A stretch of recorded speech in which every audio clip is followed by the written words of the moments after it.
Welcome back, everybody, to the Attract and Stand Out podcast.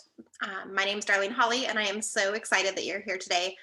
I have a great conversation coming your way with Sagan Morrow. She teaches busy, time crunch solopreneurs how to build their own successful home based business without the overwhelm through her online courses and business resources. She specializes in productivity tips and action oriented strategic planning for multi passionate creatives.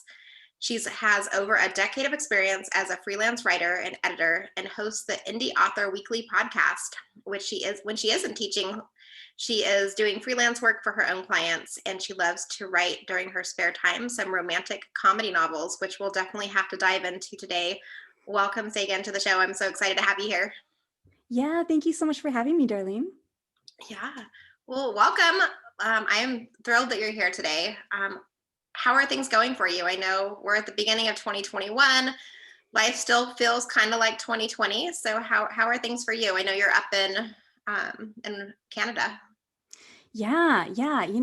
Things are going pretty good for me. I'm here in BC right now because my spouse works here. So normally I live in Winnipeg, but I'm in BC for the duration of the pandemic. So it's been a very different sort of experience to suddenly move my entire business, my workspace, and everything a few provinces over, and try to sort of settle in and reorient myself. But I've now been here for about 6 months or 8 months, so I'm definitely starting to settle in now. Yeah. And that's everybody has that story. It seems like right now they've either stayed where they are, but like life looks so different and they've had to like move things around a little bit. I know I have with my kids. I'm a homeschool and virtual mama these days on top of running my business, which is definitely not my forte. But it's the reality of the world right now. So I'm glad that you've been able to shift and find ways that you and your husband could still be together, and you had to move cities. But that's the beautiful thing too about having an online business is we can kind of work wherever we want to. Yes, I love it so much. And I love that there just is that sort of freedom and flexibility to adapt and pivot as needed when things are thrown into chaos and our entire world changes. With online businesses or when we have our own businesses, we kind of can take that step back and really reassess and go, okay, how do I want to navigate this? What's feasible for me at this point? What's realistic for me? What do I need to change? All of that good stuff. Yeah, absolutely. I know for me, I felt so blessed. I was like, I already had an online business. And so many of my friends and like new clients that came to me, like especially during the beginning of the pandemic, so many people were like, well, like, how do you do it, Darlene? Like you have an online business. How do you run it? How do you meet people? How do you connect? How do you talk to people? How do you market? And luckily I was ahead of the game in so many ways that I was able to kind of support people on that journey. And I helped a lot of people like figure out how to move from brick and mortar businesses to doing it online. And then other people were like, how the heck do you use Zoom? Like, which button do I push? How do I get in there? People of all ages were reaching out, like, how do we do this? So it was such a good thing. I'm like, oh, thank goodness I was ahead of the game. Like sometimes I feel like I'm slow to get into the new trends. And then other times I'm like, oh, thank God, I'm ahead. I got this. I am the exact same way. I often feel like I'm really behind in some things. Like, I don't do Instagram reels. I haven't gotten onto Clubhouse. I don't do TikTok, like all of those types of things. I always like to sort of suss it out and sort of see, okay, how is this going? Is this actually going to stick before I jump on board with it? But I completely agree with being in the online space when everything unraveled, it was really nice to actually be ahead. And I had the same sort of experience where, I've been teaching online for a number of years now, about productivity and working from home. So I actually had a few friends who are professors come to me and they said, Sagan, how do I now teach online? I'm so used to teaching and presenting in front of a room full of people. So I was actually helping people learn how to teach online and like the complications that comes into it and the things that you need to think about when you are, presenting to people over the internet. And like there's so many differences between doing that versus doing it in person. So it's kind of nice to be able to support other people when they were going through that whole experience. That's so cool. It's like we're blessed. We're like, all right, we can do this and we know how to do it. We can support you on this journey. And I love that you just mentioned like TikTok and Clubhouse because I'm not on TikTok. Like I decided that wasn't for me, but I just joined Clubhouse recently. And I've been playing with that new platform, and I'm going to host a couple of rooms, which I'm excited to try Mm. out and play with. So we'll have to talk about that offline. Yes. Awesome. Well, I want to hear your story, Sagan. I would love to hear, like, take me back a little bit. Like, how did you come to a place where you were talking about running a home-based business and time management and productivity and all those things? What kind of got the wheels turning for you for starting your own business? Yeah. So I started my business, a good decade ago. And I really started it because I wanted to write. That was my big thing. I wanted to write. And so it seemed as though the easiest way to do that, to actually make a living from it, would be to be a freelance writer. So I was doing that on the side while I was also working at a nonprofit. I was the development department. It was a very small nonprofit. And I was really working on a whole bunch of different things within that organization. So I was doing their fundraising and I was organizing the youth programming and these different pieces while I was running my freelance business on the side. And it got to a point where, I felt very fulfilled to be able to work in the nonprofit sector.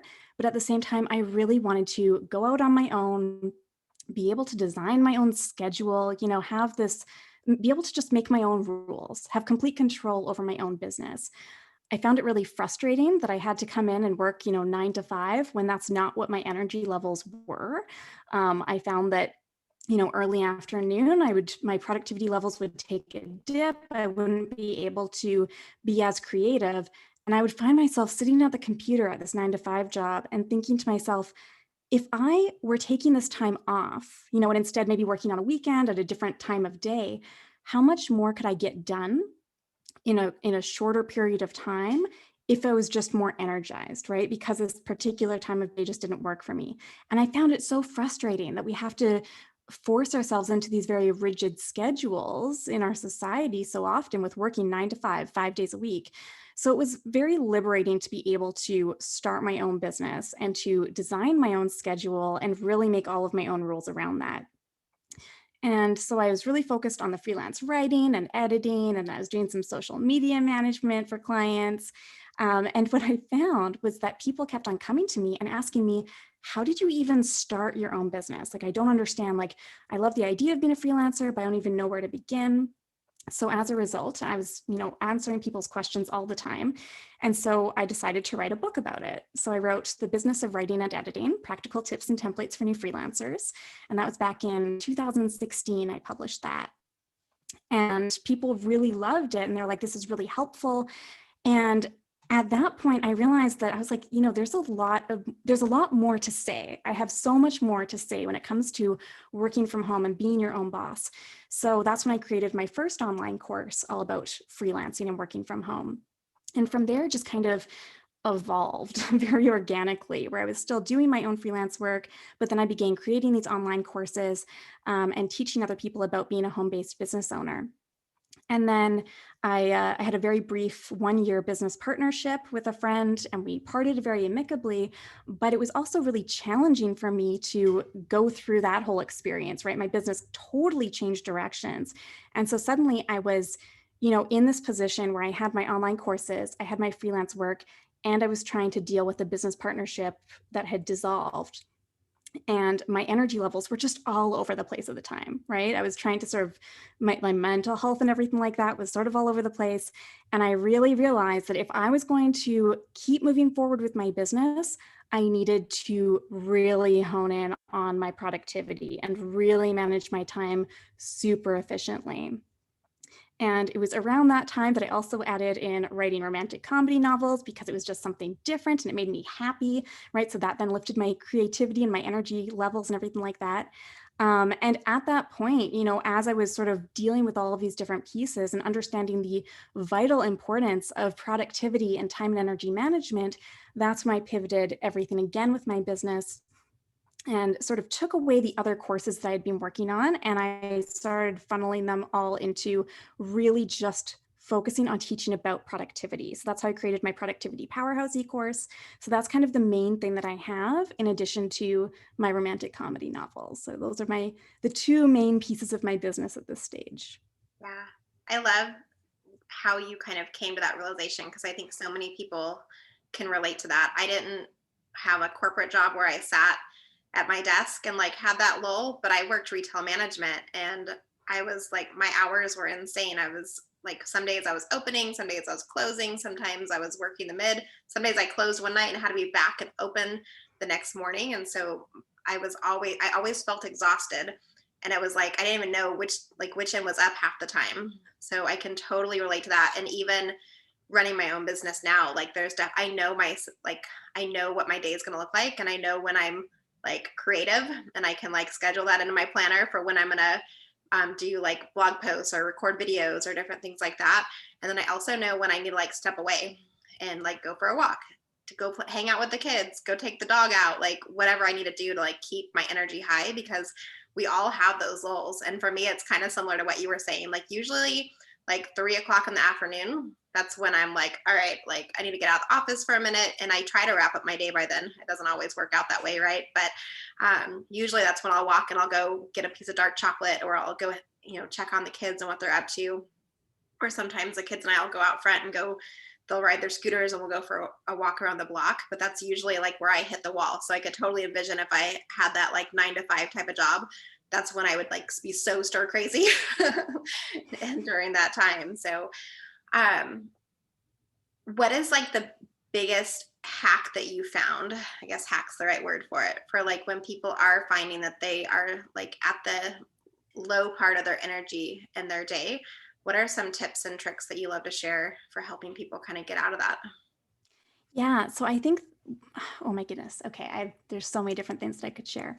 One of the things that I really love doing with my clients is teaching them to identify their unique productivity style and to also adapt everything that they do in their work to their particular learning style.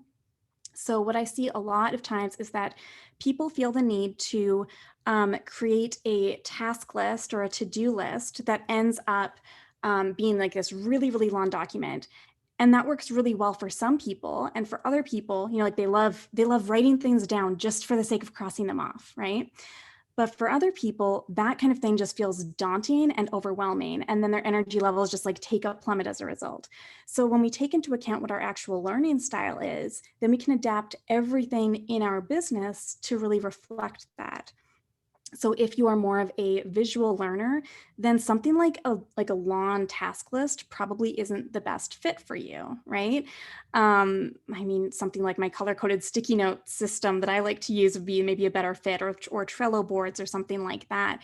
So really identifying, okay, how does my brain work? How do I process things? And then making sure that everything in your business, everything in your workday is set up to support that. And also being really careful to check in with yourself on a routine basis. If you feel like your energy levels are starting to take a dive, then take that step back and look at, okay, is it absolutely necessary for me to get this done right now? And if it's not, then take that step away, go for that walk, have that piece of dark chocolate, sit down and read a book for 15 minutes, whatever it happens to be, whatever boosts your energy, right? Even changing the music that you're listening to, or shifting from sitting down to standing up at your desk. These different types of things can completely change our energy. And really, making sure that we are factoring in breaks and prioritizing rest into our day is so, so important. I am a really, really big believer that, when we're talking about like toxic productivity, that doesn't actually exist. It's not real productivity, right? If it gets to the point of being toxic, then it's no longer productive. That's no good, right? So it's really important to pay so much attention to how we're processing things, how our brain is feeling, how our body's feeling, and really honoring that and making sure that we have a lot of rest. Rest is really the foundation of productivity. It's totally all about self-care.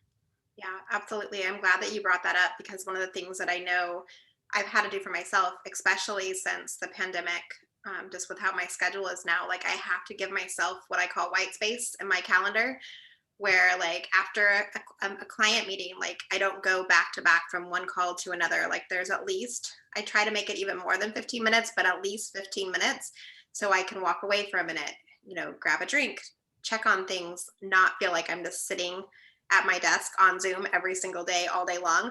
And that's one thing that I know a lot of my clients have had said they've struggled with too. And like we've had to help, or I've had to help them kind of create like some white space in their calendar, like knowing yourself and knowing your limits. And then also knowing like how many calls can I actually take per day where it doesn't completely drain my energy. And then also like figuring out like, do I need to be on hour long Zoom calls back to back like throughout the day? Can some of these calls happen in different ways? Like I've really gotten to love using Voxer, sending text messages sometimes, doing different things or communicating in different ways where it doesn't have to be like necessarily in a meeting. Cause I think, and I don't know how you feel about this, but I feel like some meetings, like like they sound good in the moment. And like when you get on there though, like most of it's like BSing and catching up and seeing how things are doing. And then there's like 10 minutes of like productive time in there. And then you're like chatting a little bit more and then you get off and you're like, all right, well, I just wasted an hour. Like we could have done that in like a super quick email or a text. So Yes, absolutely. I totally agree. And have like, yeah, having that buffer time built in and making sure that everything is customized, right? Like you were saying, like maybe it doesn't need to be a Zoom meeting. Maybe it can be Voxer. I think like that is such an important piece, is really looking at, why am I doing this a particular way? Why do I think that it needs to be done this particular way? Is there a better way, or is there a different way that feels really good for me or doesn't change my energy levels, right? It doesn't like take a huge chunk out of me, that still is really effective for communicating with clients or whatever it might be, right?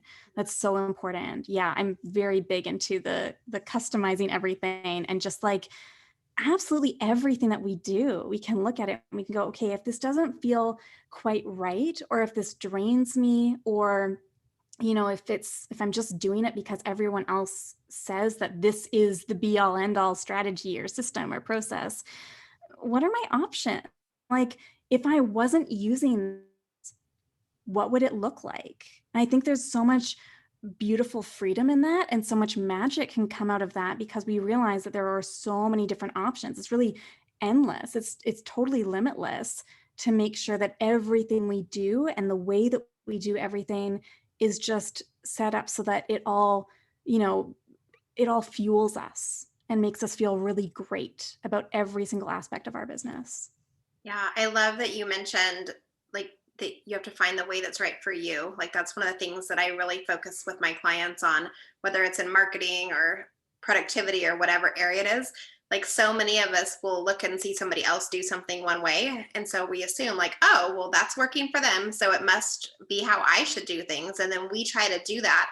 And then it doesn't work how it looks like it's working for the other person. And we don't take into account like what our personality styles are, what our learning styles are, how we like to do things, what actually lights us up and excites us.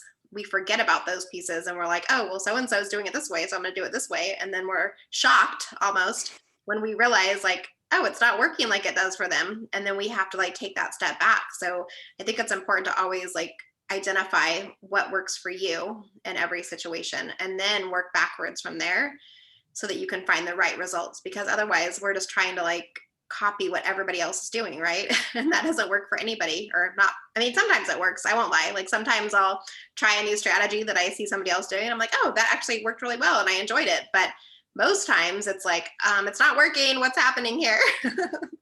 Yeah, rather than like copying and pasting exactly what other people are doing, we can get inspiration and ideas from them, and then take the general concept and adapt it, right? Which is so good.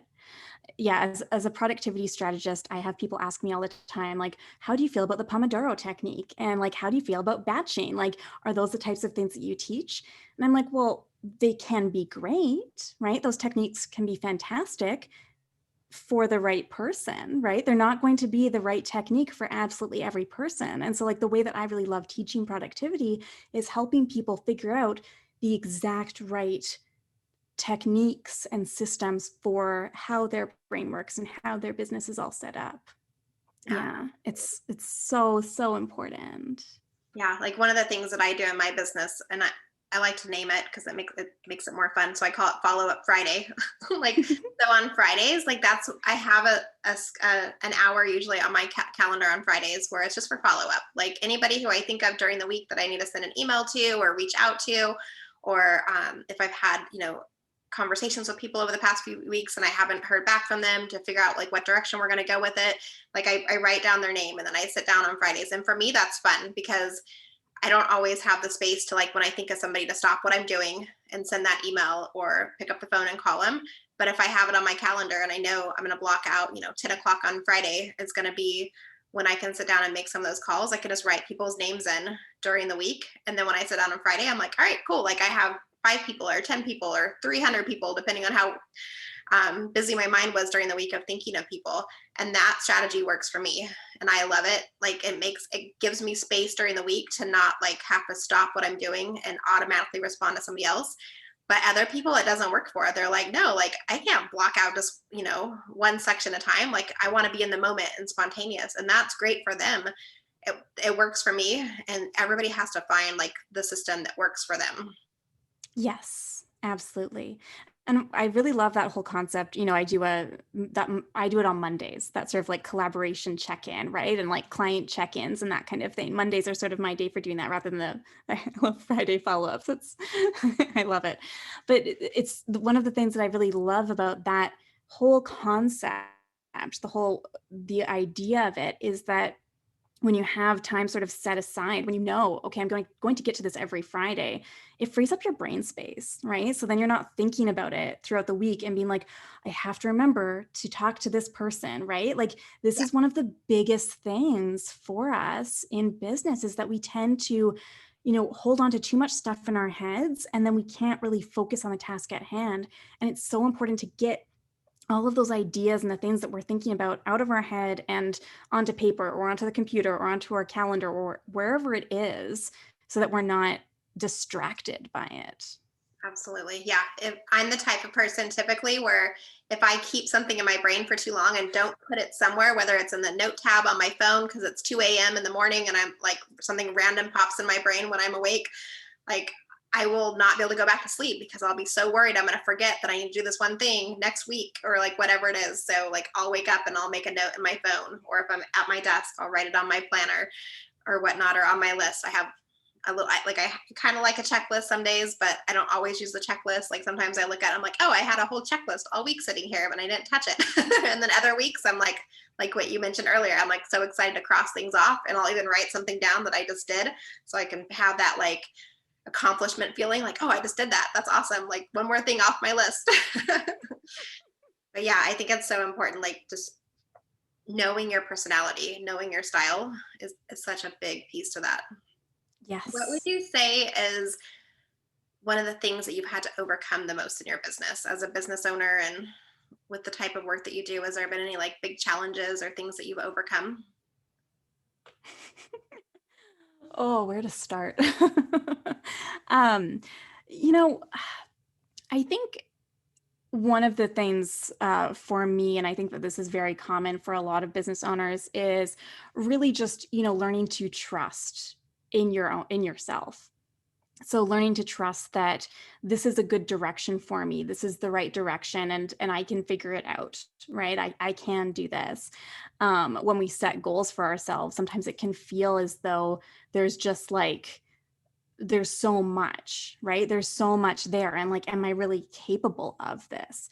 And what I have learned over the years is that we are all so much more capable than we think we are. And when we put our minds to it, we really can achieve so much. Very early on in my business, one of the biggest mistakes that I made was that I didn't have a really concrete, actionable strategy for myself. So I was just kind of like spinning the hamster wheel, right? So I was continuing to put out fires and deal with things in a very daily task without having a clear, concrete, focused direction that I was really taking. And I think that a big part of that was because there was some of that fear around, if I set a big goal for myself, what if I don't achieve it, right? And am I capable of doing that? So when we really are honest with ourselves about what's realistic, right? What we can realistically do. And I mean, during the times like these with the pandemic and everything, we might not be able to do as much as we used to do a couple of years ago. Our energy levels are going to be all over the place and everything like that. But really being honest with ourselves about what's realistic and trusting in ourselves and our capability to figure things out. I find that that's such an important piece. Yeah. And that's a lesson that I have had to learn, multiple times over the years for sure.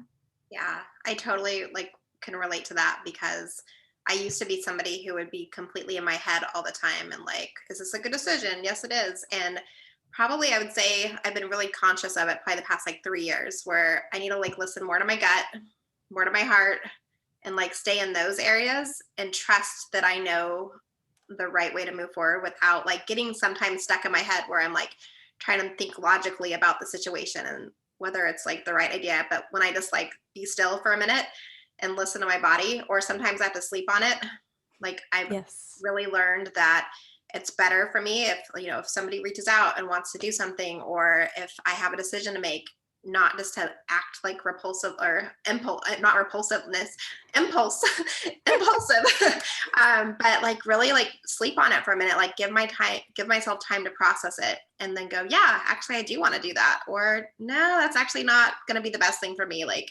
it sounds good and it might work good, but I'm like getting like a weird feeling about it. Like I had to like really learn like, okay, trust your gut, trust your heart and stay out of your head, which I use my head sometimes still Yes. too, but I definitely listen to all the parts.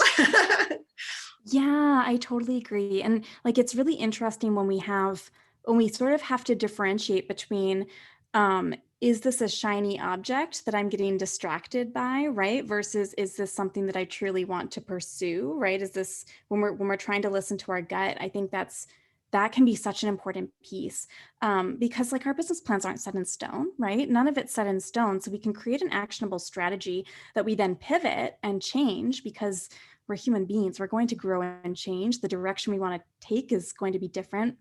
As I've mentioned, my business has pivoted many times over the years, and it's really is about figuring out, okay, what do I truly want, and how do I need to pivot in order to get to that, and making sure that we are, yeah, peeling back those layers that we're getting at is this a shiny object or do I actually want this?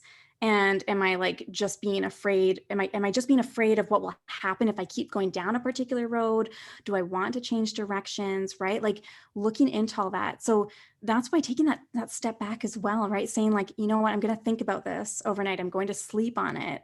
Right? That can really help us to tune in and check in with what our gut really wants, what our heart really wants, what our head really wants, and make sure everything is connected.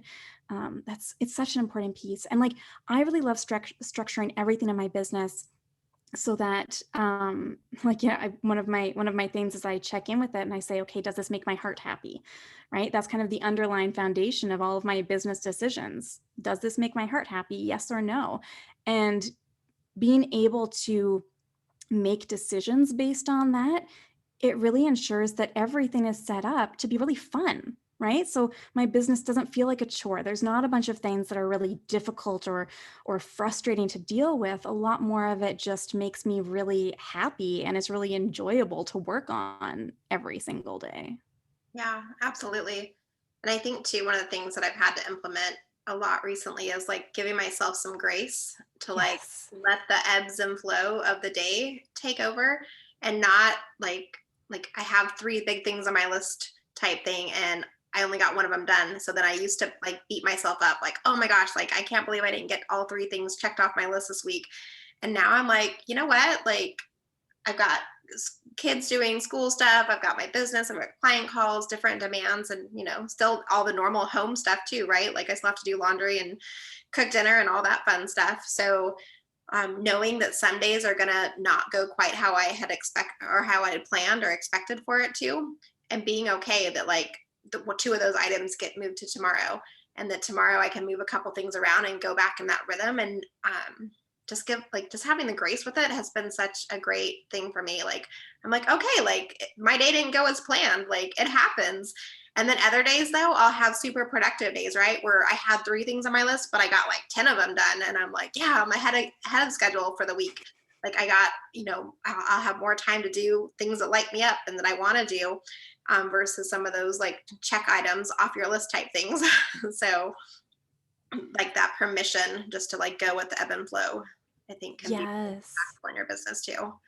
Yeah, absolutely. Giving yourself that permission and just being kind to yourself. Yeah. There's nothing worse than beating yourself up for something like, oh, I didn't, I don't know. Usually it like I tend to get like the stuff that needs to get done gets done when it needs to. And then it's like the stuff that has like a lot of flexibility in it, obviously is the one that gets like moved the next day a lot of times. And knowing like it's totally okay. Like it's actually not impacting anybody in a negative way. Like it's not hurting anybody. It's gonna be okay. You're gonna get whatever it is done at some point. And sometimes it's, 2 weeks later, or sometimes it's the next day, but it still gets done for the most part. Yeah, absolutely. And sometimes, like, even pushing things back like that, right? Sometimes that can even help us to understand, okay, what is realistic for me in terms of creating timelines? Maybe I need more of that white space, that buffer time, right? Like, it can be so helpful to pay attention to when I'm pushing things back, when I'm saying when it doesn't fit into my day, why didn't it fit in? Especially if it's not fitting in for days or weeks at a time, right? Then that's a really good opportunity for us to analyze what's going on here, right? Do I need to give myself more grace? Do I need to give myself longer schedule so that this doesn't have to keep happening on a routine basis? Or is there something I can do to make sure that it does happen at a particular time? Like, really checking in with ourselves on a very frequent basis. And again, yeah, using those as opportunities to learn something about ourselves and learn something about what we actually need this particular day or week or month. That can be really great for helping us to create better, more strategic plans moving forward. Yeah, absolutely. And you're so right. If you know something about yourself, like if it keeps happening over and over again, like be okay with it and like adjust, adapt, figure out what you need to do differently so that it feels better. I know in the beginning, like when I would write blog posts, like I used to give myself so much time to do a blog post, and it was like too much time for me. It would take me into that place of perfectionism where I'm like crossing every T, dotting every I, and like, is this long enough? Like, and I would redo it and I'd add some more to it, and I'd add some more to it. And then it would take forever to get up because I was still like working on it. And now I'm like, okay, you have 1 hour. Like I make sure I know a week ahead of time, like what I'm going to be talking about when I write that blog post, or if I'm going to record a video or whatnot. I give myself time, like, okay, this is the topic. So I can kind of be thinking about it, like when I'm on a walk or if I'm in the shower, because I do my best work usually, like creative wise, like when I'm not trying to actually sit down and write. So I give myself like some leeway so I can know what's happening. And then when I sit down on Mondays, now I have an hour. Like, I'm like, all right, you've already done like the pre thinking. I'm not sitting down to a blank screen going, what should I write today? Like, I don't know what to pick. It's like, okay, this is what you're talking about. Here, you've already got a couple bullet points down here. You have some ideas to go with because I've been thinking about it like randomly throughout the week. And now I can get the blog post like written in, or at least the content for my video written in under an hour. And then I'm ready to go. I don't have to like take four or 5 hours doing something that really should have only taken me an hour to start with. And that was something that I identified. It took a while. I'm a slow learner sometimes, but I identified that. And I'm like, now, like just knowing, like if I know today what I'm going to talk about next week, it's silently working in the background of my brain. And then when I get to it, it's not like a big production, and I don't have to like think of like all these major amazing things at the time. I'm like, oh, I already know what I'm writing. Let's just sit down and do it and be done. Yes, yes, for sure. It's really interesting when we sort of look at our schedule and our day and how much time we spend at our desks, right? And I mean, I would really encourage you listening to this podcast, if you spend 10 hours a day in your office at your computer, what would it look like if instead you spent 6 or 7 hours a day at your office in front of the computer, and instead like use those extra 3 or 4 hours to take breaks in the middle of the day, to go for that walk, to have that shower or a bath or read a book or whatever it ends up being, where you aren't in your workspace, right? Because that is when we can do some of our best thinking. That's when some of the best creative ideas come into play. when we aren't supposed to be working, right? When we're not actively at the workspace. And I think it's also very lovely because it then boosts our energy because we're doing something different. It gives our brain the space to think about something and to have fun, right? And we come back to our desk more energized, more creative, and then we end up producing this higher quality product as a result by spending way less time sitting at our desk in front of the computer. It's really cool how it works out that way. Yeah. And I know for me, like 4 to 5 hours is like the most like productiveness I can have at my desk. If Yes. I sit here longer than that, it's usually because I'm scrolling through something or I'm procrastinating or I'm, doing anything to pass time, but maybe not doing exactly what I should have been doing, right?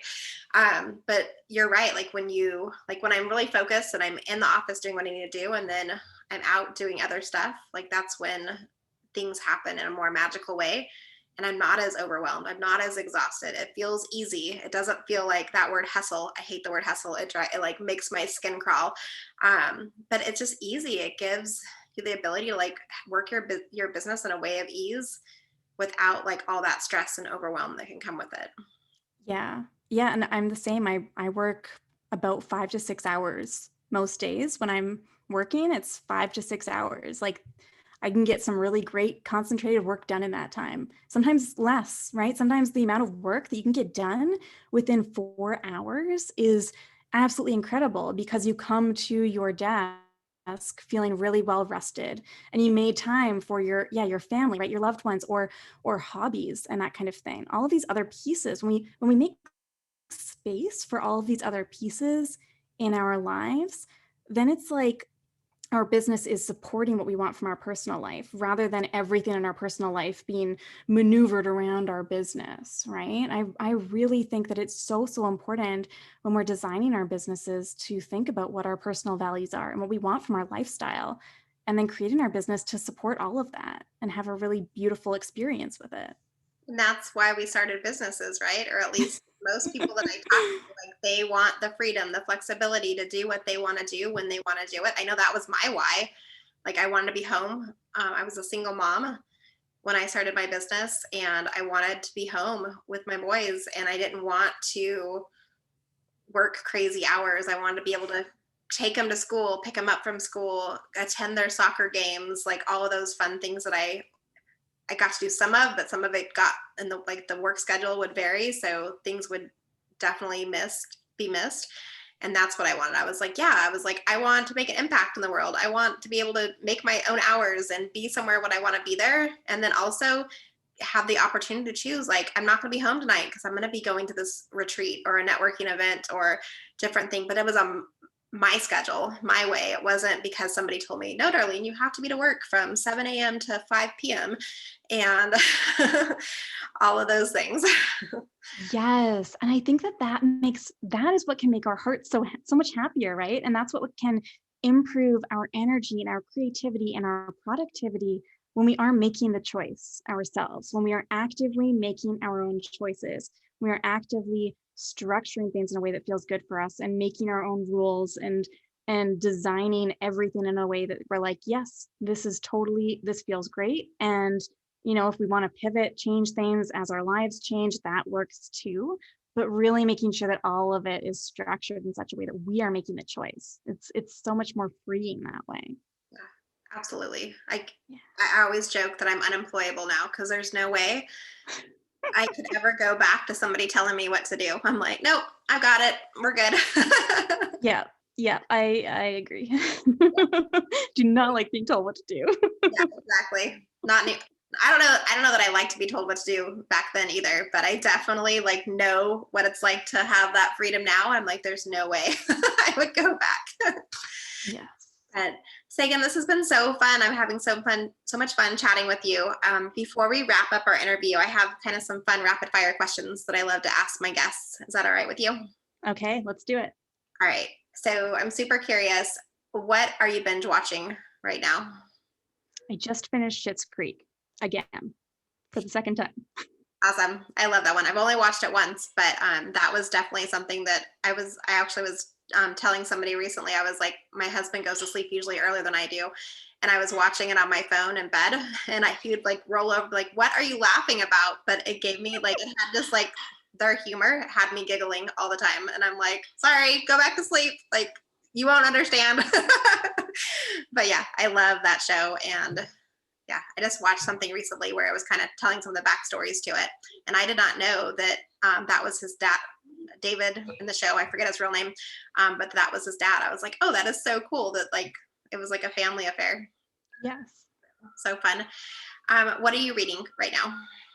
Red, White, and Royal Blue by Casey McQuiston, and Do Better by Rachel Ricketts. Awesome. And do you have a morning routine? And if so, what does it look like? It's pretty basic. On Monday to Friday, my spouse and I get up and we do yoga together for 30 minutes. And then I drink coffee on the couch while looking at Instagram stories. And then Perfect. once I've gone through all the Instagram stories, then I start my workday. Perfect. That works. Definitely need something to entertain you while you're drinking your coffee, right? Who has been the biggest influence in your life? Like if you could name one person. Um, oh my goodness. I think you might have stumped me. It could be someone you know, an I'm author. good. I'm going to say my sister. Okay. Yeah. Any like She quick little nugget why she's like the one that came to mind for you? she's always very brutally honest, and she's not afraid to go on adventures, which I find very inspiring. That's awesome. So she's the one that causes the adventure. I'm sure then when you guys were young. Maybe hopefully still today. um, what's like the one thing that you do when you need a reset or recharge? I go for a walk. Yeah, walking is like my therapy. Perfect. And my last question for you, and I know I can't do it today, but if I could give you a plane ticket to anywhere in the world, where would you go and why? Well, because it's normally in non-pandemic times, I would say to Lisbon. I went there once and it was absolutely fantastic. And I'd go back there in a heartbeat. I loved it so, so much. I had no idea what to expect when we went there. We just went on a whim and it was an amazing experience. But now that we have a pandemic, I would say I would go back to Winnipeg and see my family. Yeah, Yeah. I definitely agree with that one. Like it's so hard being away from all the family. Like usually we don't all live in the same area, but I usually see them quite a bit during the year. And it feels like I think we've seen them like once or twice in the past year, which feels really weird. So Yeah, it's hard during these times. I'm used to seeing my parents multiple times a week, take this again, one of the joys of having your own business and having retired parents is that they would call me up in the middle of the afternoon and say, "Hey, do you want to come over for dinner tonight?" And I'd be like, "Sure, I'm just going to come over early and hang out on your balcony for a bit in the summer," right? So I definitely miss not being able to see them on a very routine basis. hopefully we can go back to that semi-normal schedule of not being like, well, is it okay to see people? Like, who have you been around? Yeah. Where have you been? Like all those random questions that we try not to think about, but we still think about because of it. Yes. So absolutely.